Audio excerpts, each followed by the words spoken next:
ठीक है।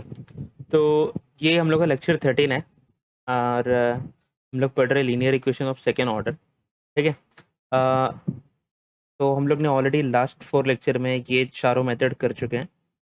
Bye changing the dependent variable when an integral included in the complementary function is known, और ये removing the first derivative, independent variable और method of addition parameter. तो ये सब में से सबसे इम्पोर्टेंट ये वाला है, इसको अच्छे से कर लेना। आज हम लोग सीखेंगे by the method of undetermined coefficient. ठीक है। तो अभी ये मेथड एक्चुअली है क्या? तो अगर सपोज अभी तक हम लोगों के पास क्या होता था, एक सपोज जैसे एक ये क्वेश्चन है t² + 1 y = e⁻x।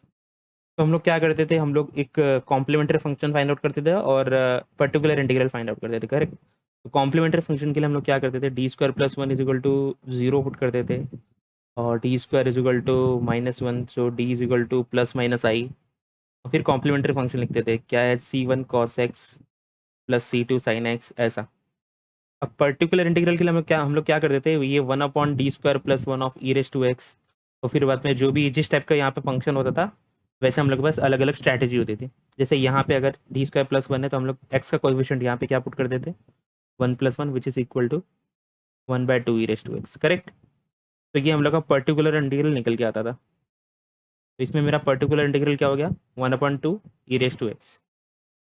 अब मुझे ये मेथड क्या बोलता है, ये मेथड मुझे बोलता है कि मुझे कॉम्प्लीमेंट्री फंक्शन तो ऐसे ही निकालना है, लेकिन पर्टिकुलर इंटीग्रल के लिए आप ये स्ट्रैटेजी अपनाने से अच्छा आप डायरेक्टली अज्यूम करो। जैसे यहाँ पे मुझे एक सॉल्यूशन मिला ना, ये मेरा पर्टिकुलर सॉल्यूशन है।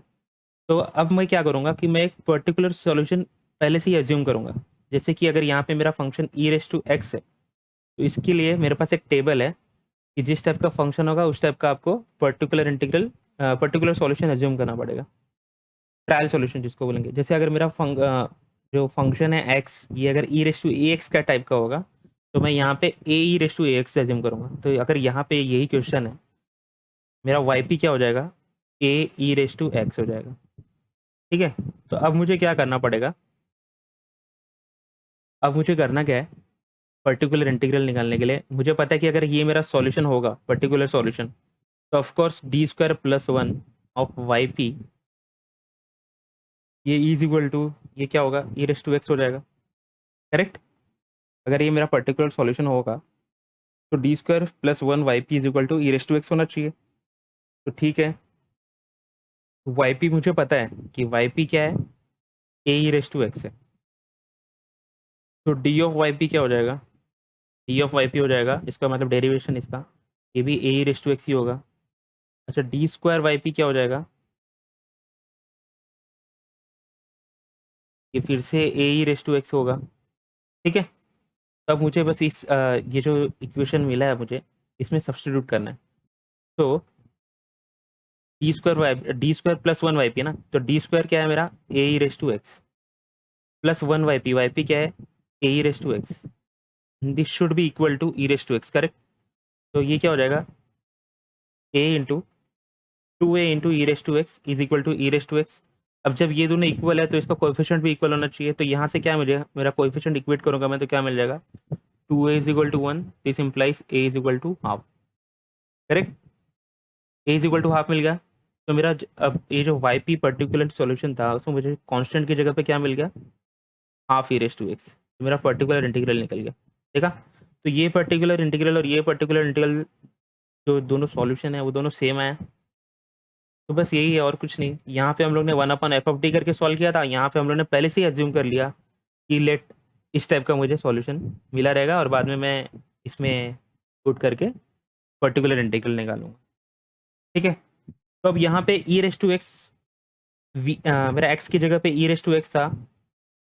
यूजुअली क्या होता है, f(d) is equal to x होता है, इसका मुझे पर्टिकुलर इंटीग्रल और सॉल्यूशन निकालना पड़ता है। तो अब मेरा x e⁻x था, तो मैंने क्या अज्यूम किया, मेरा जो सॉल्यूशन रहेगा, ट्रायल सॉल्यूशन, वो a⁻x रहेगा। अब अगर साइन एक्स या कॉस एक्स रहा तो फिर उसके लिए मुझे ये टेबल याद करना पड़ेगा। ये पूरे चैप्टर में ये टेबल सबसे इंपॉर्टेंट है। ठीक है। तो अब इस टेबल में देखो, x⁻n अगर पॉलिनोमियल रहा तो मेरा जो सॉल्यूशन होगा वो a0 + a1x + an(x⁻n), e⁻x हुआ तो मेरा सॉल्यूशन a⁻x होगा।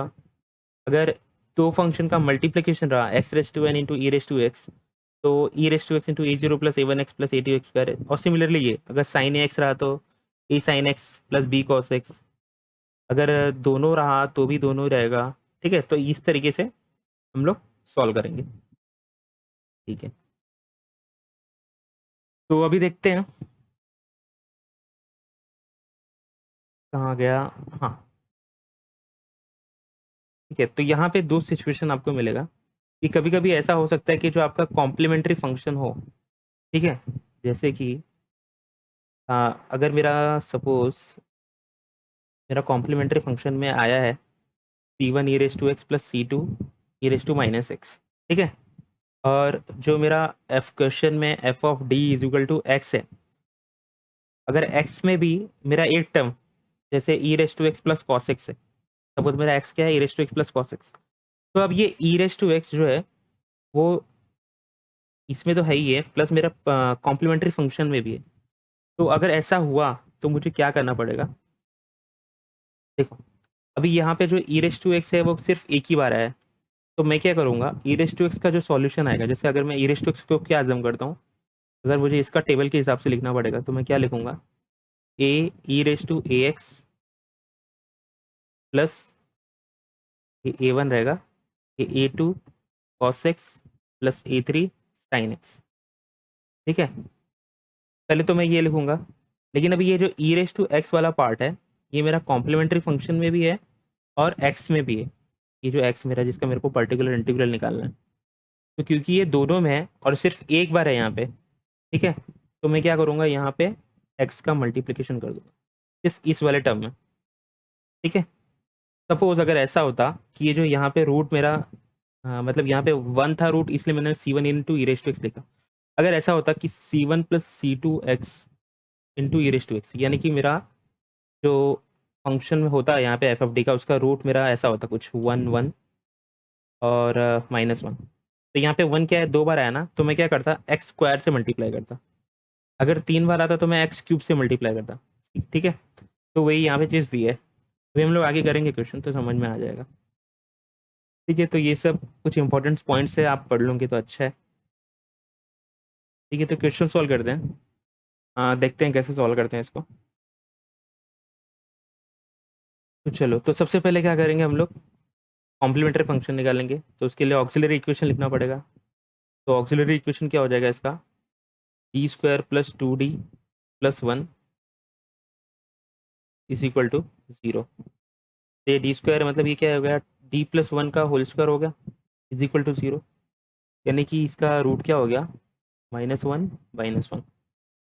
तो इसको हम लोग क्या लिखेंगे,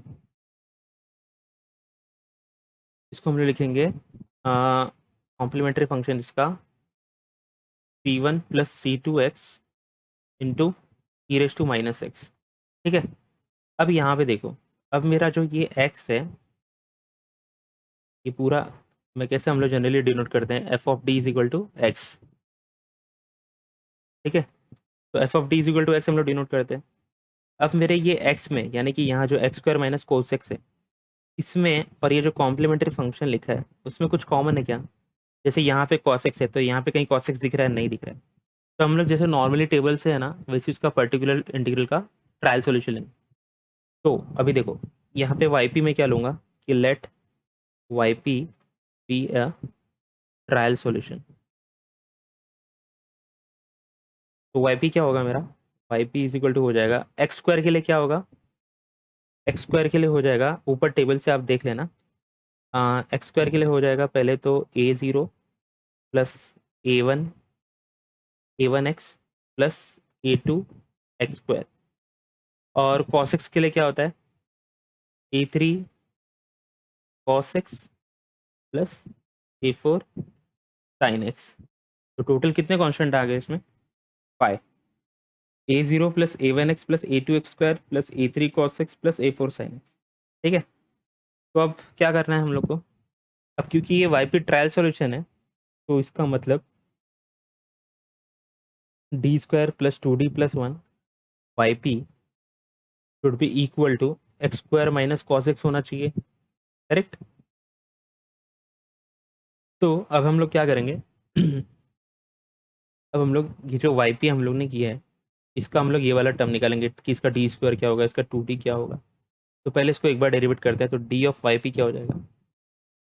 तो डी ऑफ वाई पी होगा, ये तो ज़ीरो हो जाएगा, ये हो जाएगा A1 plus 2A2x minus A3 sine x plus A4 cos X. Correct. D square क्या हो जाएगा, D square of Y P मतलब इसको फिर से डेरिवेट करो, ये हो जाएगा 2A2 minus A3 cos x minus A4 sign x. Correct. अब मेरा डी स्क्वायर वाई पी निकल गया, डी ऑफ वाई पी निकल गया, तो बस इस इक्वेशन में पुट कर दो।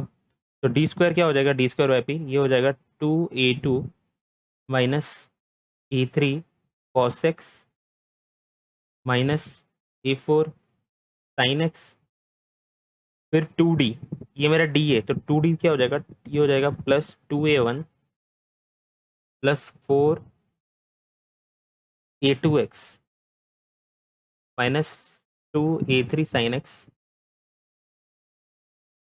Plus 2A4 cos X. Correct. फिर क्या है, +1 वाई पी, यानी कि +1 वाई पी, वाई पी क्या है मेरा, वाई पी है मेरा A0 plus A1x plus A2x² plus A3 cos x plus A4 sine x. अब ये सब किसके इक्वल है, x square minus cos x. तो अब क्या करना है, अब मुझे सब इक्वेट करना है टर्म। तो यहाँ पे देखो सिर्फ एक्स स्क्वायर का टर्म है, यहाँ पे कॉस एक्स का टर्म है। तो सबसे पहले यहाँ पे कांस्टेंट का टर्म देखो, इसको मैं क्या लिखूँगा, एक ये तो 2A2 है, फिर कांस्टेंट कहाँ पे है, यहाँ पे 2A1 कांस्टेंट है, और फिर कहाँ पे है, ये A0 कांस्टेंट है। तो सबसे पहले इसको लिख लो, तो 2A2 plus 2A1 plus A0, ये एक टर्म हो गया। फिर cos x का टर्म लिख लेते हैं, नहीं पहले x का टर्म लिख लेते हैं। फिर ये क्या हो जाएगा, x का टर्म यहाँ पे कहाँ का है, x का टर्म देखो एक तो ये है, ठीक है, और कहाँ पे है x का टर्म, तो ये है, और कहीं दिख रहा है नहीं। तो x में क्या क्या आ जाएगा, 4A2 plus A1। Correct. 4A2 plus A1 x। अब एक्स स्क्वायर का टर्म देखो, एक्स स्क्वायर का टर्म कहाँ कहाँ दिख रहा है, सिर्फ यहाँ पे। तो ये हो जाएगा +A2 x² के बाद साइन एक्स, कॉस एक्स में देखो क्या क्या है। तो ये तो एक तो -A3 हो गया, -A3, और ये फिर -2A, नहीं नहीं, ये 2A4 प्लस 2A4, और ये +A3 कॉस एक्स, और साइन एक्स में क्या हो जाएगा, -A4 -2A3 और +A4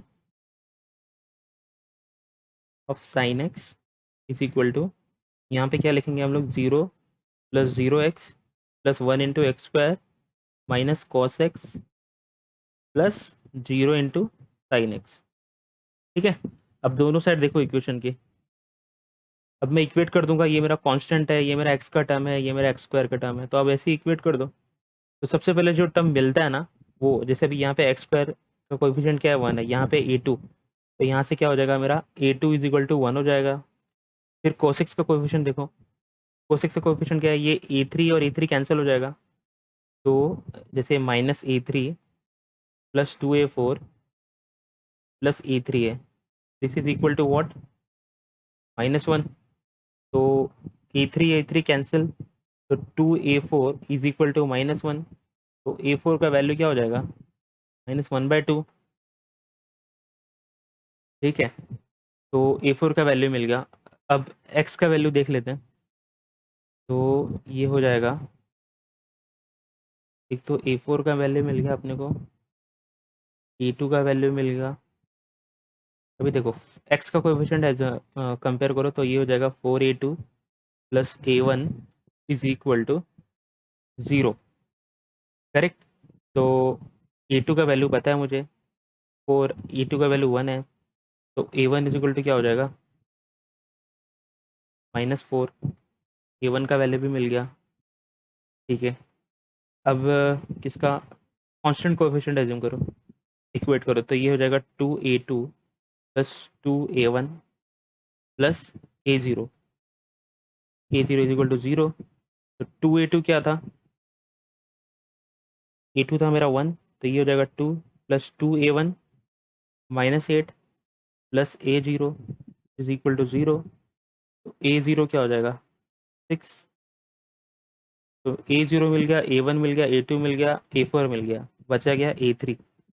तो a3 के लिए कौन सा टर्म बचा है अभी, साइन एक्स बचा है ना। तो यहाँ पे देखो, अगर मैं a3 का कंपेयर करता हूँ, तो साइन एक्स वाला कोएफिशिएंट अगर मैं इक्वेट करता हूँ, तो ये हो जाएगा -a4 -2a3 plus a4 is equal to 0। a4 cancel, तो a3 इज इक्वल टू क्या हो जाएगा 0। ठीक है, तो मुझे a1 a2 a3 a4 सब मिल गया। तो अब बस मेरा जो वाई था, ओरिजिनल वाई उसमें मैं डाल देता हूँ।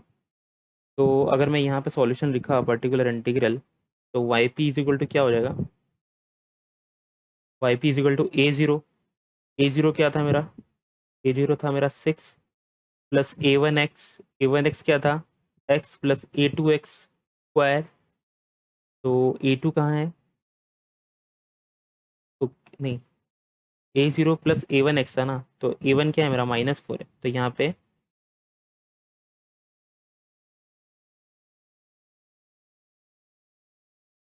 तो a0 ये था ना अपना a0 plus a1x plus a2x square plus a3 क्या था, cos x था कि साइन था, a3 cos x plus a4 sin x, a3 cos x plus a4 sin x, correct. तो ये a0 हो गया मेरा 6 प्लस a1 क्या था मेरा -4x प्लस a2 क्या था 1, तो ये हो जाएगा एक्स स्क्वायर प्लस a3 क्या था 0 प्लस a4 क्या था -हाफ। तो ये मेरा फाइनल आंसर है। मेरा फाइनल आंसर क्या होगा 6 -4x plus X square -half sine x. तो ये मेरा हो गया पर्टिकुलर इंटीग्रल। हम लोग फाइनल सॉल्यूशन कैसे लिखते हैं, y is equal to complementary function plus particular integral. Complementary function क्या था मेरा, c1 plus c2x into E raise to minus X. इसको लिखो c1 plus c2x into E raise to minus x into plus 6 -4x plus X square -half sine x. ठीक है, तो ये हो गया मेरा फर्स्ट क्वेश्चन। तो ये है एकदम सिंपल, लेकिन इतना बोरिंग है, डेरिवेट करके फिर इक्वेट करो वो सब, तो उसमें थोड़ा वो हो जाता है। ठीक है, तो अभी सेकंड क्वेश्चन करते हैं। ओके, तो इसमें सबसे पहले तो ऑक्सिलरी इक्वेशन क्या है, ऑक्सिलरी इक्वेशन इसका हो जाएगा 2² plus 2d plus 4 is equal to 0। तो ये तो कॉम्प्लेक्स रूट आएगा शायद से, तो इसको देखते हैं, d is equal to -2 plus minus B square यानी कि 4 -4ac अपॉन 2। तो ये हो जाएगा -2 प्लस माइनस 12i अपॉन 2। तो ये हो जाएगा -2 प्लस माइनस 2√3 अपॉन 2। तो फाइनल आंसर क्या हो जाएगा -1 प्लस माइनस √3, करेक्ट। तो अभी देखो इसका कॉम्प्लीमेंट्री फंक्शन क्या हो जाएगा, कॉम्प्लीमेंट्री फंक्शन हो जाएगा इसका e raise to minus x into c1 cos √3x plus c2 sine √3x। ठीक है, अब देखो, अब मुझको क्या करना है, पर्टिकुलर इंटीग्रल निकालना है इसका। तो पर्टिकुलर इंटीग्रल के लिए मैं क्या करूँगा, वाई पी एज्यूम करूँगा, let Y P is a trial solution given by. अब देखो पहले तो यहाँ पे ये एक्स स्क्वायर और E raise to minus x, ये कॉम्प्लीमेंट्री फंक्शन में है क्या, कहीं पे भी नहीं है। अभी आप लोग बोलोगे नहीं यहाँ पे ई रेस टू माइनस एक्स है, यहाँ पे ई रेस टू माइनस एक्स है और वो भी 2 बार है, तो मैं X square into E raise to minus X मतलब E raise to minus X का जो भी टेबल के अकॉर्डिंग रहेगा उसमें मैं एक्स स्क्वायर से मल्टीप्लाई कर दूंगा। लेकिन यहाँ पे अकेले ई रेस टू माइनस नहीं ना, यहाँ पे ई raise to minus x into cos root three x multiplication में। तो जब यहाँ पे अलोन रहेगा, जो यहाँ पे कॉम्प्लीमेंट्री फंक्शन का पार्ट अकेले रहेगा, तब हम लोग एक्स या एक्स स्क्वायर से मल्टीप्लाई करते हैं, ऐसे नहीं। तो यहाँ पे पहले तो हम लोग सॉल्यूशन लिखते हैं कि क्या होगा। तो एक्स स्क्वायर के लिए हम लोग क्या लिखेंगे, एक्स स्क्वायर के लिए हम लोग लिखेंगे कि वाई पी मेरा क्या हो जाएगा, A0 plus A1x plus A2x square, correct. और E raise to minus X के लिए क्या हो जाएगा मेरा, A3 into E raise to minus x. तो टेबल अच्छे से पढ़ लेना क्योंकि टेबल से ही हम लोग कर रहे हैं, ठीक है। तो अब हम लोग इसका क्या करेंगे, जो टी स्क्वायर प्लस 2D+4 है उसके टर्म में निकालेंगे इसको। तो डी पहले तो निकालना पड़ेगा, डी ऑफ वाई पी क्या होगा, तो इसको डेरिवेट कर दो तो क्या आएगा, A1 प्लस 2A2x प्लस, हाँ प्लस नहीं आएगा, माइनस आएगा,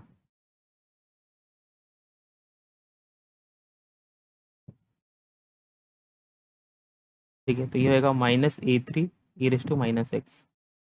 अब डी स्क्वायर निकालो, डी स्क्वायर वाई पी क्या हो जाएगा, 2A2 plus A3 e raise to minus x, correct. अब बस डी स्क्वायर प्लस 2D+4 के टर्म में डाल दो, तो ये होगा,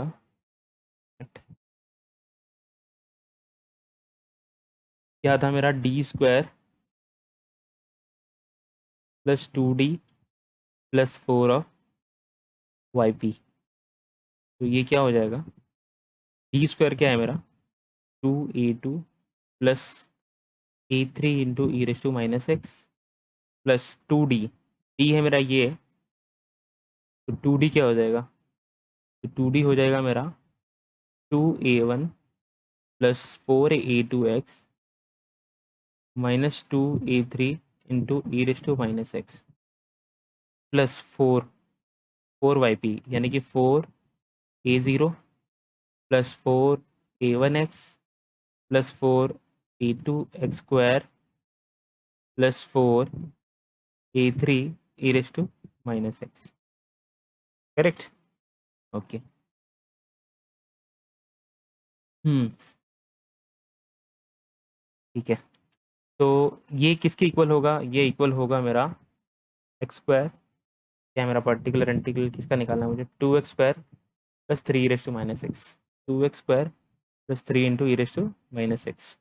तो अभी देखो, अभी इसके पूरे टर्म को इक्वेट करो तो ये क्या हो जाएगा, एक तो ये कांस्टेंट टर्म है, ये कांस्टेंट टर्म है, और एक ये कांस्टेंट टर्म है, तो ये हो जाएगा 2A2 plus 2A1 plus 4A0।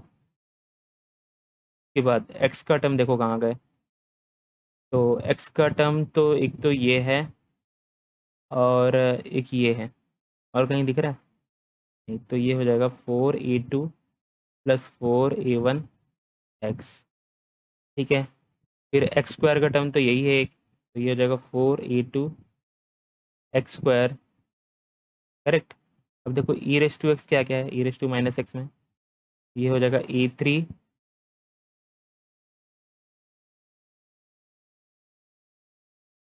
ए थ्री के बाद क्या है, -2A3 और plus 4A3 e raise to minus x is equal to 0 + 0x plus 0 plus 2x square plus 3 into E raise to minus x, ठीक है।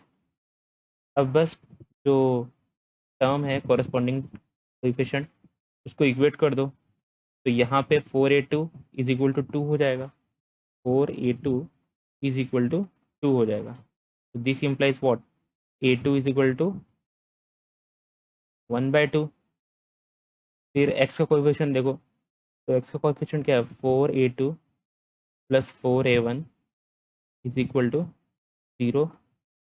तो this implies A2 is equal to -A1। तो A1 क्या हो जाएगा, -1/2, ठीक है। A1 और A2 का वैल्यू मिल गया मुझे, ये A0 का भी वैल्यू निकाल लो, तो ये हो जाएगा 2A2 plus 2A1 plus 4A0 is equal to 0। 4A2 plus 4A1 zero है, तो 2A2 प्लस 2A1 भी जीरो होगा। ठीक है, तो A0 का वैल्यू भी जीरो हो जाएगा। ठीक है, अब देखो और क्या था, और ये वाले टर्म इसको इक्वेट कर दो, तो ये हो जाएगा A3 minus 2A3 plus 4A3 which is equal to 3। तो ये 5A3 माइनस 2 यानी कि 3A3 इज इक्वल टू 3, यानी कि A3 का वैल्यू मेरा क्या आ गया, 1। ठीक है, A3 का वैल्यू 1 आ गया। तो अभी मुझे क्या करना है, जो मेरा YP है इसमें पुट करना है। तो YP क्या हो जाएगा मेरा, A0 मेरा 0 था, प्लस A1x, A1 क्या था मेरा minus half of x, plus A2 x square, तो half x square, plus A3 e raise to a x, तो A3 क्या था मेरा 1, तो 1 इंटू ई रेस टू माइनस एक्स। तो मेरा 5P क्या आ गया, 5P आ गया मेरा minus half x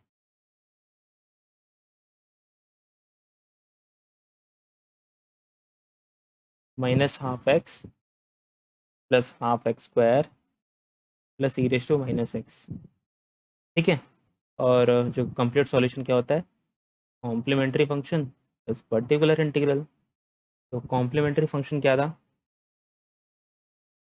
E raise to minus x c one cos. ठीक है, तो ये होगा e raise to minus x two c one cos root 3x plus C2 sine root 3x, और प्लस ये क्या हो जाएगा, half x square minus half x plus e raise to. ठीक है, तो सेकंड क्वेश्चन भी सॉल्व हो गया। तो हम लोग लास्ट क्वेश्चन था ये, D² + 1y is equal to x sin x। तो इसको सॉल्व करते हैं। तो ये क्या हो जाएगा, इसका ऑक्सिलरी इक्वेशन। तो इसका ऑक्सिलरी इक्वेशन हो जाएगा D² + 1 इज इक्वल टू 0। तो D is equal to plus minus I, तो D is equal to D² is equal to -1, तो D is equal to plus minus I. तो इसका कॉम्प्लीमेंट्री फंक्शन क्या हो जाएगा, C1 cos x plus C2 sin x। ठीक है, ये मेरा क्या हो गया, कॉम्प्लीमेंट्री फंक्शन हो गया। अभी देखो यहाँ पे मैं यूजुअली, ये मेरा x क्या है, x sin x है। तो टेबल के अकॉर्डिंग मैं इसका ट्रायल सॉल्यूशन कैसे लिखूंगा, तो टेबल के अकॉर्डिंग मैं इसका ट्रायल सॉल्यूशन लिखूंगा A0 plus A1x sin x plus A2 plus A3x two cos x। तो ये तो मैं टेबल के अकॉर्डिंग लिखूंगा। लेकिन यहाँ पे देखो, यहाँ पे क्या है मेरा, जो x है, जब जैसा हम लोग का यूजुअली होता है f(dy)=x, तो मेरा x क्या है, x sin x है। अब यहाँ पे जो sin x है, ये और कॉम्प्लीमेंट्री फंक्शन में एक sin x है मेरा। ठीक है, तो sin x के कॉरस्पॉन्डिंग जो रूट है -i सपोज, तो उसका ऑर्डर क्या है, 1 है। तो मैं क्या करूँगा, जब यहाँ पे sin x कॉम्प्लीमेंट्री फंक्शन और यहाँ पे इसका मेरे को पर्टिकुलर इंटीग्रल निकालना है, अगर दोनों मैच होता है तो मैं क्या करता हूँ, x से मल्टीप्लाई करता हूँ। अच्छा, x से ही क्यों, x² से क्यों नहीं, अगर यहाँ पे अगर सपोज ऐसा होता कि D is equal to plus minus I दो बार होता, तो मैं कैसे रूट लिखता इसका, खाली समझाने के लिए बता रहा हूँ। तो मैं इसका कॉम्प्लीमेंट्री फंक्शन लिखता C1 plus C2x into cos x plus C3 plus C4x into sine x. अब मतलब कहने का मतलब क्या है कि इसका जब मैं ऑक्सिलरी इक्वेशन ऐसे लिखूंगा ना, D+i का whole square is equal to 0। ठीक है, तो यहाँ पे जो साइन एक्स के कोरस्पॉन्डिंग जो रूट है, उसका ऑर्डर क्या है, 2 है। तो मैं यहाँ पे ये जो ये वाला पार्ट है, क्योंकि यहाँ पे ऑर्डर 2 है, तो मैं यहाँ पे x² से मल्टीप्लाई करूंगा। अगर यहाँ पे ऑर्डर 3 रहता तो मैं x³ से मल्टीप्लाई करता। ठीक है, तो यही सीन है। तो अब क्या करना है, बस अब क्या करो, YP को लिखो। YP क्या हो जाएगा, अंदर मल्टीप्लाई कर दो इसको। तो YP हो जाएगा मेरा A0 x sin x plus A1 x² sin x plus A2 x cos x plus A3 x² cos x। ठीक है, ये मेरा हो गया वाई पी। अब क्या करना है मुझको, मुझको D square plus one of Y p, ये मुझको पता है कि क्या होगा, एक्स साइन एक्स होगा। तो अगर मैं D square plus 1 y p का टर्म निकाल के एक्स साइन एक्स से इक्वेट कर दूँ तो मेरा हो जाएगा, पर्टिकुलर इंटीग्रल निकल जाएगा। तो अभी मुझे करना क्या है, तो पहले तो सबसे पहले डी ऑफ वाई पी निकालो। तो डी ऑफ वाई पी क्या हो जाएगा, तो देखो यहाँ पे डेरिवेट कर दो इस वाले पार्ट को। तो ए जीरो से स्टार्ट करो, ए जीरो कॉन्स्टेंट है बाहर आ जाएगा, क्या आ जाएगा, x cos x plus sign x, फिर ए वन कॉन्स्टेंट है बाहर आ जाएगा, ये हो जाएगा x square cos x plus 2x sine x, ठीक है, प्लस ए टू, ये हो जाएगा minus x sine x plus cos x plus a three, फिर ये हो जाएगा minus x square sine x plus 2x cos x. तो है ये सिंपल, लेकिन कुछ ज़्यादा ही लेंदी है। ठीक है, तो ये मेरा डी वाई पी निकल गया। अब डी स्क्वायर वाई पी निकाल दो, तो डी स्क्वायर वाई पी क्या हो जाएगा, इसी का फिर से डेरिवेशन। तो फिर से डेरिवेशन करेंगे तो देखो ऐसा आएगा, A zero x cos x का क्या आ जाएगा, माइनस एक्स साइन एक्स, फिर plus cos x two cos x हो जाएगा, ठीक है, प्लस ए वन फिर हो जाएगा ये minus x square sine x plus 2x cos x plus, अब जब इसका करेंगे 2x साइन एक्स का डेरिवेशन तो क्या हो जाएगा, 2x cos x plus 2 sine x. ठीक है, अब देखो प्लस ए टू, ये क्या हो जाएगा, माइनस एक्स कॉस एक्स, और इसका फिर माइनस साइन एक्स फिर माइनस साइन एक्स, यानी कि minus 2 sine x, correct, plus a three का क्या हो जाएगा, ए थ्री का हो जाएगा minus x square cos x plus, ये कॉस एक्स है ना तो ये प्लस की जगह माइनस हो जाएगा, तो ये हो जाएगा माइनस 2x साइन एक्स, और फिर प्लस फिर से करेंगे तो ये क्या हो जाएगा, प्लस 2 cos x माइनस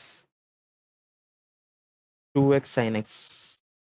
ठीक है, तो ये हो गया मेरा पूरा डी स्क्वायर वाई पी। अब डी स्क्वायर वाई पी हो गया। अब अगर मैं यहाँ पे क्या करता हूँ, D square y p plus one करता हूँ, मतलब D square plus one bracket में और फिर वाई पी, तो D square plus one bracket में और ये वाई पी। तो मैं क्या करता हूँ अभी, अ, सबको कॉमन लेता हूँ, मतलब वाई पी में देखो मेरा कौन कौन सा टर्म है। यहाँ पे देखो वाई पी में मेरा टर्म है, एक तो एक्स साइन एक्स वाला, एक एक्स स्क्वायर साइन एक्स वाला, एक एक्स कॉस एक्स और एक एक्स स्क्वायर कॉस एक्स। ठीक है, तो अब मैं क्या करता हूँ यहाँ पे, अभी देखो जैसे यहाँ पे अभी मुझे एक्स साइन एक्स वाला टर्म चाहिए। ठीक है, तो एक्स साइन एक्स वाला टर्म एक तो यहाँ पे मिल जाएगा मुझको, और कहाँ मिलेगा, और एक्स साइन एक्स चाहिए मुझे। ठीक है, तो और मिल जाएगा मुझे एक यहाँ पे।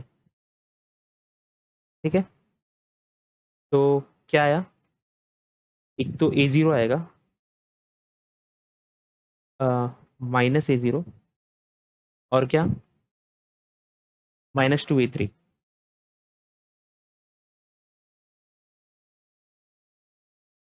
हाँ, एक यहाँ पे भी है ना। ठीक है, तो ये -2x sin x -2x sin x -4x sin x हो जाएगा। तो यहाँ पे क्या मिलेगा, -4 a 3 और ब्रैकेट में x sin x। ठीक है, मैं क्या कर रहा हूँ, x sin x वाला जो टर्म है वो साइड में लिख रहा हूँ। फिर अगर मैं x cos x वाला टर्म लिखूंगा तो ये हो जाएगा एक्स कॉस एक्स वाला देखो कहाँ कहाँ पे, एक तो ये है एक्स कॉस एक्स, ये 4x कॉस एक्स हो जाएगा। तो 4x मतलब 4a1, ये हो जाएगा 4a1 और क्या, -a2, एक्स कॉस एक्स हो गया। फिर कौन सा टर्म है, प्लस, अब देखो ये -a1 x square sine x हो जाएगा, और कोई तो टर्म नहीं है, plus -a3 x square cos x हो जाएगा, ठीक है, plus 2a0 plus 2a3 cos x हो गया, plus 2a1 -2a2 sine x हो गया, ठीक है। ये हो गया मेरा पूरा डी स्क्वायर कवर हो गया। अब मैं +1 वाई पी यानी वाई पी का टर्म लिखता हूँ। तो वाई पी क्या था मेरा, वाई पी था मेरा, कहाँ गया, वाई पी देखो ये a0 x साइन एक्स, मैं ऐसे ही लिखता हूँ, वाई पी मेरा a0 x sine x plus, और क्या था, a1 x square sine x, a1 x square sine x plus a2 x cos x plus a3 square cos x, यही था ना, plus a3 x square cos x, ठीक है। तो अभी मैं क्या करूँगा, ये देखो यहाँ पे x साइन एक्स और यहाँ पे x साइन एक्स, तो इसको भी कॉमन ले लेते हैं। तो ये पूरा क्या हो जाएगा, ये देखो, तो ये पूरा हो जाएगा -a0 plus -4a3, -a0 -4a3 plus a0, bracket में क्या, x साइन एक्स प्लस, अब देखो ये x कॉस एक्स और ये x कॉस एक्स, ये वाला टर्म मैं कॉमन ले रहा हूँ। तो ये क्या हो जाएगा, 4a1 -a2 प्लस a2, ये हो जाएगा x कॉस एक्स प्लस, ठीक है। सिमिलरली फिर यहाँ पे क्या हो जाएगा, ये तो ऐसे ही रहेगा, -a1 x square sine x -a3 x square cos x plus, अभी देखो ये x साइन एक्स हो गया, x कॉस एक्स हो गया। अब ये देखो, ये सॉरी सॉरी सॉरी, ये x स्क्वायर साइन एक्स था और ये भी x स्क्वायर साइन एक्स है, तो मैं कॉमन क्या ले सकता हूँ, -a1 प्लस a1। तो यहाँ पे अगर मैं मिटा के लिख दूँ, ये हो जाएगा a1 प्लस a1 -1, और सिमिलरली यहाँ पे भी हो जाएगा, देखो ये a3 x square cos X और ये -a3 x square cos x, तो ये a3 -a3 x square cos x हो जाएगा, प्लस, अब cos एक्स और sin एक्स का तो कुछ नहीं है, मतलब ये चारों कवर हो गया, तो ये ऐसे ही रहेगा, 2a0 plus 2a3 cos x plus 2a1 -2a2 sine x. तो ये हम लोग ने क्या लिखा था, D square plus 1 y p, और ये किसके इक्वल है, ये इक्वल है एक्स साइन एक्स के, ठीक है। तो अब बस इसको जो कोएफिशिएंट है उसको इक्वेट कर दो। अब एक्स साइन एक्स का कोएफिशिएंट क्या है यहाँ पे, ये है। तो यहाँ पे देखो हम लोग क्या लिखेंगे, इससे इससे क्या मिलेगा अपने को, -a0 plus a0 -4a3 is equal to 1। तो a0 कैंसिल, तो a3 का वैल्यू क्या मिला, -1/4, करेक्ट। फिर क्या हो गया, 4a1 -a2 plus a2 is equal to x cos x का कोएफिशिएंट क्या है, 0, तो a2 तो a1 का वैल्यू क्या मिला, 0, ठीक है। अब यहाँ पे देखो ये a1 कैंसिल हो जाएगा, तो इसका कुछ मतलब नहीं, a3 कैंसिल हो जाएगा, तो इसका भी कुछ मतलब नहीं। अब ये देखो यहाँ पे 2a0 cos x का coefficient 2a0 plus 2a3 is equal to क्या है, 0, का मतलब क्या, a0 is equal to -a3, तो a0 का वैल्यू क्या हो जाएगा, 1/4, a0 का वैल्यू क्या है, 1/4, ठीक है। और सिमिलरली इससे क्या मिलेगा मुझे, a1 is equal to a2 which is equal to 0। तो अब मुझको सबका टर्म मिल गया, A1 A2 A3 A4 सब मिल गया। तो अब मैं YP लिख सकता हूँ। तो मेरा YP क्या हो जाएगा, मेरा YP हो जाएगा x इंटू क्या था, A0 plus A1 x into sine x plus plus क्या था, A2 plus A3 x into cos x. ठीक है, अब यहाँ पे देखो x, A0 क्या था मेरा, A0 था मेरा 1/4 प्लस ये 0 साइन एक्स, और प्लस A2 क्या था मेरा, A2 0 था, और A3 का वैल्यू क्या है, -1/4 एक्स कॉस एक्स। तो इसको जब हम लोग एक्सपांड करेंगे तो ये हो जाएगा x/4 sign x minus x²/4 cos x. तो इसको क्या लिख सकते हैं, 1/4 x sine x minus x² cos x. तो ये आ गया मेरा YP। ठीक है, अब YP आ गया, तो जो फॉर्मल फाइनल सॉल्यूशन होता है वो क्या होता है, complementary function plus particular integral. तो कॉम्प्लीमेंट्री फंक्शन क्या था मेरा, C1 cos x plus C2 sin x, C1 cos x plus C2 sin x plus 1/4 x sine x minus x² cos x.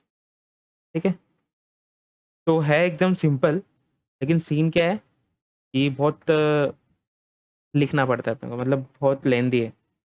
ठीक है, तो प्रैक्टिस कर लो इसका जितना भी हो सकता है। Thank you very much.